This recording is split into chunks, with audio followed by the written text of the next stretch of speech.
Кешіккен кешірім, өмірде болған ой саларлық оқиға. Нұржан түсінен шошып оянды. Түсінде қолындағы сағаты тоқтап қалған екен.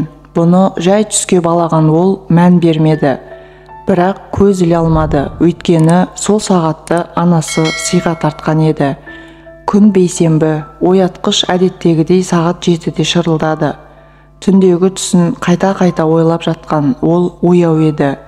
Оятқышты сөндіріп күтіп жатты.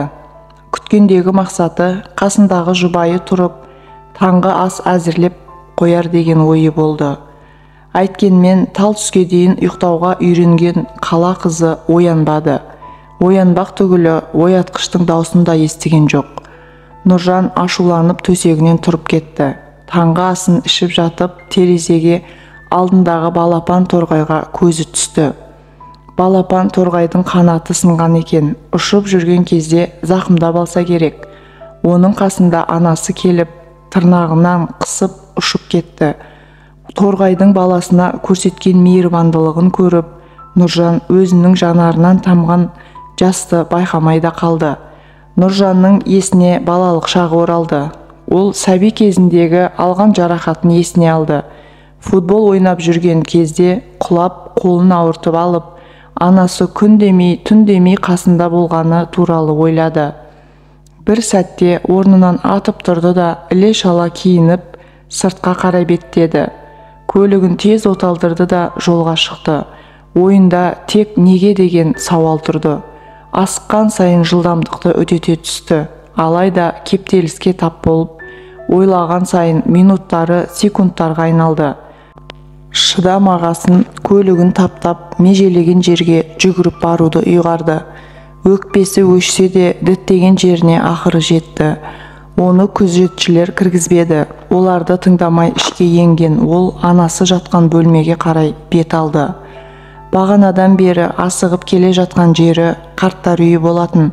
Келіні сыйғызбағасын осы өз еркімен келген. Алғашқыда Дилназ, Нұржанның әйелі, Нұржанның анасын ұнатпады. Мүмкін уақыт өте екеуі татуласып кетер деп ойлады Нұржан.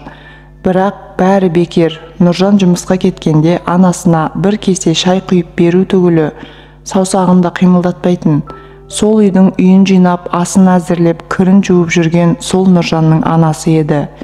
Оны ескеріп жүрген келін жоқ. Оның мақсаты болды ма, әйтеуір бір күні жұмыстан келгенде Нұржанға қарттар үйіне апарып тастауға бұйырды. Келіннің айтқанынан шықпайтын баласын аяп, анасы сол үйге өзі кеткен еді. Бүгін Нұржан бәріне өкінді. Осы жерден шыққан бойда жолдасымен ажырасуға арыз беруге, анасын үйге әкеліп, жаңа өмір бастауға бекінді. Анасына бар мейірімін төгіп, бағып қағуды ойлады.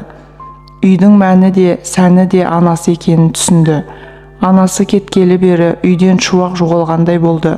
Шашылған киімдер, күйген тамақтың иісі, жиналмаған үй, осыны күнде көретін ол үйге барғысы келмейтін. Енді бұндай қайталанбайтынына Нұржан өз-өзіне іштей уәде беріп келе жатты. Бөлмеге кірді. Бөлмеде екі әже отырды. Нұржан түсінбей анасын атын атап сұрап еді. Бұндай жауап естігеннен тас керең болып қалғаны жақсы еді. Көзі жасаурап, не істерін білмей дәлізге келе жатып, орындыққа отыра кетті. Бір сәтте қасына анасымен жасты бір кейуана келіп отырды. Анасымен бір бөлмеде тұрған құрбысы екен. Нұржанның түрі марқұм анасына ұқсайды екен, содан таныпты. Анасының соңғы кезде құса болғанын айтты. Жалғыз баласының бұлай істегеніне анасы күндіз түні жасын тыймай жүрген екен. 9 ай құрсағында көтеріп, жолдасынан Нұржанның 6 айлығында айырылып, содан бері көрген қиыншылықтарының енді зейнетін көргісі келгенде осындай жағдай болғандығына анасы қатты қиналып, ақыр аяғында миына қан кетіп, дүние салғанын естіп, Нұржан өзін ең сорлы адам сезінді. Өмірде жар таңдаудан бір қателессе, өмір бойы балам барым деп өткен анасының сезімін ақтамағанына қатты күйінді. Ойы сан саққа кеткен ол баспалдақтан қалай құлап қалғанын байқамай қалды. Көзін ашса ауруханада жатыр, аяғы сыныпты. Сынған жері жанын ауыртып жатса да, оған мыңқ еткен жоқ. Оның ауырып тұрған жері жүрегі және өзегін өртеген өкініші еді.